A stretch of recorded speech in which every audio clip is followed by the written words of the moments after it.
আসসালামু আলাইকুম। সবাইকে আমন্ত্রণ এনবিএস আন্তর্জাতিক সংবাদে। শুরুতে এনবিএস 24.org শিরোনাম। সৌদির টাকার টানে বড় কূটনৈতিক ফাঁদে পাকিস্তান, ইরান ইস্যুতে উত্তেজনা বাড়ছে মধ্যপ্রাচ্যে। ইসরায়েল দখল করবে তুরস্ক, ইসরায়েলকে ঘিরে খবরের ঝড়ে টেলিগ্রাফের চাঞ্চল্যকর প্রতিবেদন নিয়ে বিতর্ক।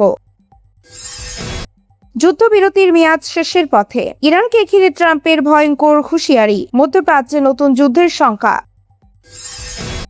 ইরানের বিরুদ্ধে নৌ অবরোধ কি আসলেই কার্যকর নাকি উল্টো পুরো বিশ্ব অর্থনীতিকে ভয়াবহ সংকটে ঠেলে দিচ্ছে, বিশ্লেষণে চাঞ্চল্য। ইরানকে ঘিরে অবরোধে হঠাৎ যুক্তরাষ্ট্রের পিছু হটা, কিছু জাহাজকে ছাড় দিয়ে কি বার্তা দিল ওয়াশিংটন।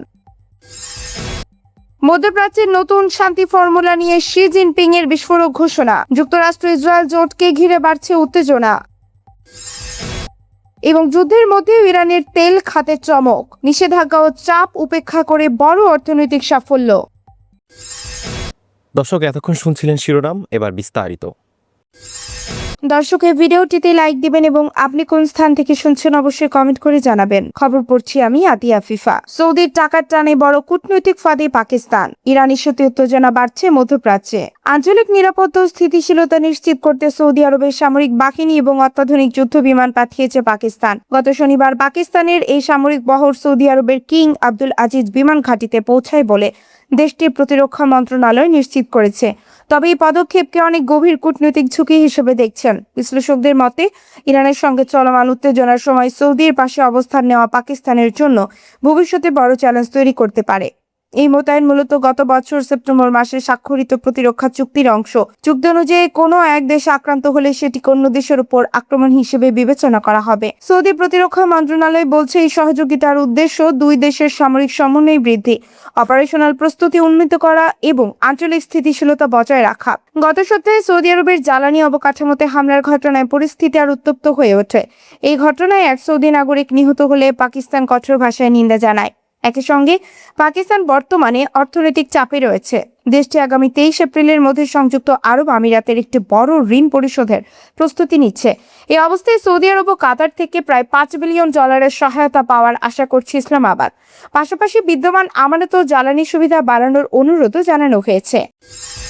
ইসরায়েল দখল করবে তুরস্ক, ইসরায়েলকে ঘিরে খবরের ঝড়ে টেলিগ্রাফের চাঞ্চল্যকর প্রতিবেদন নিয়ে বিতর্ক। তুরস্কের president Recep Tayyip Erdogan Israel আক্রমণ করে পুরো ইসরায়েল দখল করে নেবেন, এমন একটি সংবাদ প্রকাশ করে ব্রিটিশ সংবাদপত্র দ্য ডেইলি টেলিগ্রাফ। টেলিগ্রাফের প্রতিবেদনে দাবি করা হয়, দক্ষিণ লেবাননে ইসরায়েলি হামলার প্রতিক্রিয়ায় এরদোগান ইসরায়েলকে রক্ত ও ঘৃণায় অন্ধ বলে অভিযুক্ত করেছেন এবং সামরিক পদক্ষেপের হুঁশিয়ারি দিয়েছেন।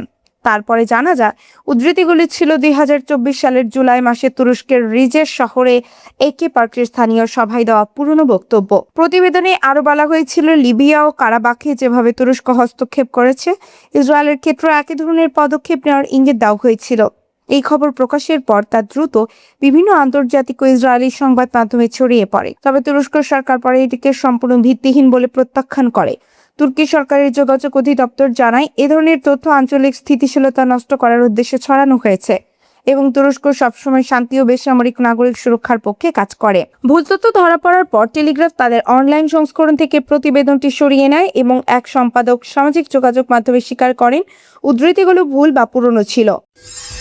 যুদ্ধবিরতির মেয়াদ শেষের পথে, ইরানকে ঘিরে ট্রাম্পের ভয়ঙ্কর হুঁশিয়ারি, মধ্যপ্রাচ্যে নতুন যুদ্ধের শঙ্কা। চলমান 2 সপ্তাহের যুদ্ধবিরতির মেয়াদ শেষ হওয়ার আগে কোনো সমঝোতা বা চুক্তি না হলে ইরানের জন্য পরিস্থিতি মোটেও সুখকর হবে না বলে কঠোর হুঁশিয়ারি দিয়েছেন যুক্তরাষ্ট্রের প্রেসিডেন্ট ডোনাল্ড ট্রাম্প। পাকিস্তানের যুক্তরাষ্ট্র ইরানি প্রতিনিধিদের মধ্যে অনুষ্ঠিত শান্তি আলোচনা ব্যর্থ হওয়ার পর সোমবার এক সংবাদ সম্মেলনে তিনি মন্তব্য করেন। সাংবাদিকরা ট্রাম্পকে প্রশ্ন করেন, তিনি আগে যে মন্তব্য করেছিলেন চুক্তি না হলে একটি পুরো সভ্যতা ধ্বংস হয়ে যাবে, সেই অবস্থান কি এখনো বহাল আছে কিনা। সরাসরি উত্তর না দিলেও ট্রাম্প বলেন তিনি এ বিষয়ে এখন বিস্তারিত মন্তব্য করতে চান না, তবে বিষয়টি ইরানের জন্য মোটেও সুখকর হবে না। উল্লেখ্য, গত সপ্তাহে ট্রাম্পের দেওয়া সময়সীমা শেষ হওয়ার কয়েক ঘন্টা আগে যুক্তরাষ্ট্র ইরান 2 সপ্তাহের একটি যুদ্ধবিরতিতে সম্মত হয়। তবে গত সপ্তাহান্তে পাকিস্তানে অনুষ্ঠিত শান্তি আলোচনা কোনো ধরনের অগ্রগতি ছাড়াই শেষ হয়েছে। মার্কিন ভাইস প্রেসিডেন্ট জেডি ভ্যান্স জানিয়েছেন, আলোচনায় অচল অবস্থা তৈরি হয়েছে কারণ ইরান পারমাণবিক অস্ত্র ত্যাগ করার বিষয়ে কোনো সুনির্দিষ্ট প্রতিশ্রুতি দিতে রাজি হয়নি। এর আগে যুদ্ধবিরতির সময় ট্রাম্প ইরানের বিদ্যুৎ কেন্দ্র লক্ষ্য করে কঠোর হুঁশিয়ারি দিয়েছিলেন। এমনকি তিনি মন্তব্য করেছিলেন, শেষ পর্যন্ত চুক্তি হলো কিনা তা তার কাছে গুরুত্বপূর্ণ নয়। বর্তমানে যুদ্ধবিরতির মেয়াদ শেষ হওয়ার দিকে এগোতে থাকায় এবং নতুন করে করা হুঁশিয়ারির প্রেক্ষাপটে মধ্যপ্রাচ্যে আবারও বড় ধরনের সংঘাতের আশঙ্কা তৈরি হয়েছে বলে আন্তর্জাতিক মহলে আলোচনা চলছে। ইরানের বিরুদ্ধে নৌ অবরোধ কি আসলে কার্যকর নাকি উল্টো পুরো বিশ্ব অর্থনীতিকে ভয়াবহ সংকটে ঠেলে দিচ্ছে? বিশ্লেষণে চাঞ্চল্য। ইরানের বিরুদ্ধে নৌ অবরোধকে ঘিরে আন্তর্জাতিক অঙ্গনে নতুন করে বিতর্ক তৈরি হয়েছে। বিশেষজ্ঞদের পাশাপাশি আন্তর্জাতিক গণমাধ্যমও বলছে, এই পদক্ষেপ যুক্তরাষ্ট্রের লক্ষ্য পূরণে কার্যকর হওয়ার চেয়ে বড় বিশ্ব অর্থনীতির জন্য বড় ধরনের বিপর্যয় ডেকে আনতে পারে। আল জাজিরা নেটওয়ার্কের এক বিশ্লেষণে বলা হয়েছে, ইরানের বিরুদ্ধে মার্কিন নৌ অবরোধ আসলে আগুন নিয়ে খেলার মতো একটি ঝুঁকিপূর্ণ সিদ্ধান্ত। বিশ্লেষণে সবচেয়ে বেশি গুরুত্ব দেওয়া হয়েছে দুটি অত্যন্ত কৌশলগত প্রণালী, হরমুজ প্রণালী এবং বাব আল মান্দাব। সেখানে একসঙ্গে উত্তেজনা বাড়তে থাকলে পরিস্থিতি নিয়ন্ত্রণের বাইরে চলে যেতে পারে বলে সতর্ক করা হয়েছে। প্রতিবেদন অনুযায়ী, যদি ইরানের মিত্র ইয়েমেনের হুতি যোদ্ধারা বাব আল মান্দাব প্রণালী পুরোপুরি বন্ধ করে দেয়, তাহলে বিশ্বজুড়ে তেল সরবরাহের নজিরবিহীন সংকট দেখা দিতে পারে। এমন পরিস্থিতিতে প্রতি ব্যারেল তেলের দাম $150-এরও বেশি হয়ে যেতে পারে বলে আশঙ্কা করা হচ্ছে। আল জাজিরা আরও বলছে, এই অবরোধের প্রভাব শুধু সরাসরি সরবরাহে সীমাবদ্ধ নয়। পারস্য উপসাগর দিয়ে চলাচল করা জাহাজগুলোর বিমা খরচ ইতোমধ্যে 500% পর্যন্ত বেড়ে গেছে। ফলে অনেক শিপিং কোম্পানি বাধ্য হয়ে দীর্ঘ ব্যয়বহুল বিকল্প রুট ব্যবহার করছে। গণমাধ্যমটির মতে, এই অবরোধ ইরানের বিরুদ্ধে ব্যবহৃত একটি কৌশল হওয়ার বদলে ধীরে ধীরে পুরো বিশ্বের জন্য একটি অর্থনৈতিক টাইম বোমাতে পরিণত হচ্ছে। প্রতিবেদনে আরও বলা হয়েছে, হরমুজ প্রণালী দিয়ে যাওয়া মোট তেলের প্রায় 1/3 চীন আমদানি করে। ইরানের সরবরাহ বাধাগ্রস্ত হওয়ায় যা দৈনিক প্রায় 1.38 মিলিয়ন ব্যারেল ছিল, চীন বড় ধরনের জ্বালানি সংকটে পড়েছে। এই ঘাটতি পূরণ করতে চীন শোধনাগারগুলো যুক্তরাষ্ট্র থেকে তেল কেনা বাড়াতে বাধ্য হয়েছে। ফলে ওয়াশিংটন ও তেহরানের মধ্যকার উত্তেজনার মধ্যেই স্বল্প মেয়াদে চীনের জ্বালানি নির্ভরতা আরও বেড়ে যাচ্ছে। গণমাধ্যমটির উল্লেখ করেছে, সৌদি আরব ও সংযুক্ত আরব আমিরাত হরমুজ প্রণালী এড়িয়ে ওমান সাগর দিয়ে তেল রপ্তানির জন্য নতুন পাইপলাইন নির্মাণের দিকে এগোচ্ছে। এতে দীর্ঘমেয়াদী ইরানের কৌশলগত প্রভাব কিছুটা কমতে পারে, তবে স্বল্পমেয়াদী পরিবর্তনের খরচ চীনকেই বহন করতে হচ্ছে। ইরানকে ঘিরে অবরোধে হঠাৎ যুক্তরাষ্ট্রের পিছু হটা, কিছু জাহাজকে ছাড় দিয়ে কি বার্তা দিল ওয়াশিংটন? মধ্যপ্রাচ্যে ইরানকে ঘিরে নৌ অবরোধের ঘোষণার পর এবার হঠাৎ করে কিছুটা নরম অবস্থান নিয়েছে যুক্তরাষ্ট্র। হরমুজ প্রণালী পারাপারে কিছু নির্দিষ্ট জাহাজকে ছাড় দেওয়ার ঘোষণা দিয়েছেন তারা, যা নতুন করে আন্তর্জাতিক আলোচনার জন্ম দিয়েছে। প্রাথমিক ঘোষণা অনুযায়ী সোমবার 13 এপ্রিল বাংলাদেশ সময় রাত 8টা থেকে এই নৌ অবরোধের কার্যকর হওয়ার কথা রয়েছে। যুক্তরাষ্ট্র সেন্ট্রাল কমান্ড বা সেন্টকম জানিয়েছে, হরমুজ প্রণালী পূর্ব দিকে অবস্থিত ওমান উপসাগর এবং আরব সাগরের নির্দিষ্ট অংশে সব ধরনের জাহাজ চলাচলের উপর নৌ অবরোধ কার্যকর থাকবে। নাবিকদের জন্য জারি করা জরুরি নির্দেশনায় বলা হয়েছে, অনুমতি ছাড়া ওই এলাকায় কোনো জাহাজ প্রবেশ বা বের হওয়ার চেষ্টা করলে সেটিকে আটক, ঘুরিয়ে দেওয়ার কথা জব্দ হতে পারে। এখানে কোনো দেশের পতাকা বা পরিচয় বিবেচনায় নেওয়া হবে না বলেও জানানো হয়েছে।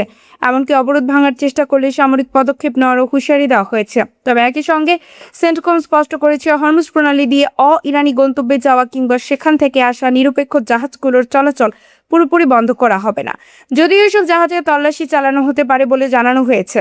এছাড়া খাদ্য, ওষুধ এবং জরুরি মানবিক সহায়তা বহনকারী জাহাজগুলো চলাচলের অনুমতি পাবে, তবে সেগুলোকেও পরিদর্শনের আওতায় রাখা হবে। এর আগে যুক্তরাষ্ট্রের প্রেসিডেন্ট ডোনাল্ড ট্রাম্প তার সামাজিক মাধ্যমে ট্রুথ সোশ্যালে দেওয়া এক পোস্টে কঠোর অবস্থানের ইঙ্গিত দেন। তিনি বলেন, হরমুজ প্রণালী দিয়ে প্রবেশ বা বের হওয়ার চেষ্টা করা সব জাহাজের উপর অবরোধের আরোপে প্রক্রিয়া শুরু করা হবে এবং এতে অন্য দেশগুলোকেও যুক্ত করা হবে। তিনি আরও হুঁশিয়ারি দিয়ে বলেন, আন্তর্জাতিক জলসীমায় ইরানকে টোল দেওয়া কোনো জাহাজকে আটক করা হবে। তার ভাষায়, যারা অবৈধ টোল দেবে তাদের জন্য নিরাপদ চলাচল থাকবে না। ট্রাম্প আরও বলেন, ইরান যদি যুক্তরাষ্ট্র বা শান্তিপূর্ণ জাহাজের উপর হামলা চালায়, তাহলে তার কঠোর জবাব দেওয়া হবে। মধ্যপ্রাচ্যের নতুন শান্তি ফর্মুলা নিয়ে শি জিনপিং এর বিস্ফোরক ঘোষণা। যুক্তরাষ্ট্র ইসরায়েল জোটকে ঘিরে বাড়ছে উত্তেজনা। ইরান, ইসরায়েল এবং যুক্তরাষ্ট্রকে ঘিরে চলমান সংঘাতে উত্তেজনার কারণে মধ্যপ্রাচ্যে যে অস্থিতিশীল পরিস্থিতি তৈরি হয়েছে, সেখানে এবার সরাসরি অবস্থান তুলে ধরেছেন চীনের প্রেসিডেন্ট শি জিনপিং। তিনি বিশ্বকে সতর্ক করে বলেছেন, পরিস্থিতিকে কোনোভাবেই যেন জঙ্গলের আইনে ফিরিয়ে নেওয়া না হয়। মঙ্গলবার বেইজিং এর আবুধাবির ক্রাউন প্রিন্স শেখ খালিদ বিন মোহাম্মদের সঙ্গে এক গুরুত্বপূর্ণ বৈঠকে তিনি মধ্যপ্রাচ্যের নিরাপত্তা নিশ্চিত করতে 4টি সুনির্দিষ্ট প্রস্তাব উপস্থাপন করেন। গত 1.5 মাস ধরে চীনের কূটনৈতিক প্রচেষ্টা চললেও এবার শি জিনপিং সরাসরি এই ইস্যুতে সক্রিয় ভূমিকা নেন। চীনের রাষ্ট্রীয় সংবাদ মাধ্যম জানিয়েছে, বৈঠকে দুই নেতা উপসাগরীয় অঞ্চলের বর্তমান পরিস্থিতি নিয়ে বিস্তারিত আলোচনা করেন। শি জিনপিং পুনর্ব্যক্ত করেন যে চীন এই অঞ্চলের শান্তি, সংলাপ এবং স্থিতিশীলতার জন্য কাজ চালিয়ে যাবে। তার ঘোষিত 4 প্রস্তাবের মূল ভিত্তি হল রাষ্ট্রগুলোর মধ্যে শান্তিপূর্ণ সহাবস্থান এবং একটি দীর্ঘমেয়াদী নিরাপত্তা কাঠামো গড়ে তোলা। এ সময় তিনি পরোক্ষভাবে যুক্তরাষ্ট্রের নেতৃত্বাধীন জোট ব্যবস্থার সমালোচনা করেন। শি জিনপিং বলেন, বিশ্বের নিরাপত্তা কাঠামো এমন হওয়া উচিত যা কোনো এক পক্ষের জন্য হুমকি হয়ে দাঁড়াবে না। তিনি আন্তর্জাতিক আইনের সমান প্রয়োগের উপর জোর দিয়ে বলেন, আইনকে কারো সুবিধামতো ব্যবহার বা উপেক্ষা করার সুযোগ থাকতে পারে না। যুদ্ধের মধ্যে ইরানের তেল খাতে চমক, নিষেধাজ্ঞা ও চাপ উপেক্ষা করে বড় অর্থনৈতিক সাফল্য। যুদ্ধ পরিস্থিতি ও আন্তর্জাতিক চাপের মধ্যেও চলতি বছরের মার্চ ও এপ্রিল মাসে জ্বালানি তেল বিক্রিতে সন্তোষজনক সাফল্য অর্জন করেছে ইরান। দেশটির তেলমন্ত্রী মহসেন পাকানেজাদে জানিয়েছেন, কঠিন পরিস্থিতির মাঝেও তেল রফতানির ধারাবাহিকতা বজায় রাখা সম্ভব হয়েছে, যা ইরানের অর্থনীতির জন্য বড় স্বস্তির খবর। ইরানের রাষ্ট্রীয় বার্তা সংস্থা ফার্স নিউজ এজেন্সিকে দেওয়া এক সাক্ষাৎকারে তিনি বলেন, যুদ্ধ শুরু হওয়ার পরও তেল বিক্রি স্বাভাবিকভাবে চালিয়ে যাওয়া গেছে এবং এর ইতিবাচক প্রভাব দেশের অর্থনীতিতে পড়ছে। তিনি আরও জানান, তেল বিক্রি থেকে অর্জিত আয়ের একটি অংশ যুদ্ধের কারণে ক্ষতিগ্রস্ত তেল শিল্প পুনর্গঠনে ব্যয় করার পরিকল্পনা রয়েছে। অবকাঠামো পুনর্নির্মাণ এবং উৎপাদন সক্ষমতা বাড়াতে এই অর্থ গুরুত্বপূর্ণ ভূমিকা রাখবে বলে সংশ্লিষ্ট মহল মনে করছে। এর আগে গত মাসেও তেলমন্ত্রী ইঙ্গিত দিয়েছিলেন যে আন্তর্জাতিক বাজারে ইরানি অপরিশোধিত জ্বালানি তেলের বিক্রয় মূল্য উল্লেখযোগ্যভাবে বেড়েছে, ফলে বৈশ্বিক চাপ ও নিষেধাজ্ঞার মধ্যেও তেল খাত থেকে আয় বৃদ্ধির সুযোগ তৈরি হয়েছে। দর্শক, এই ছিল এখনকার মতো। আমাদের পরবর্তী সংবাদ দেখার আমন্ত্রণ জানিয়ে বিদায় নিচ্ছি আমি শফিউল আলম আরাফ।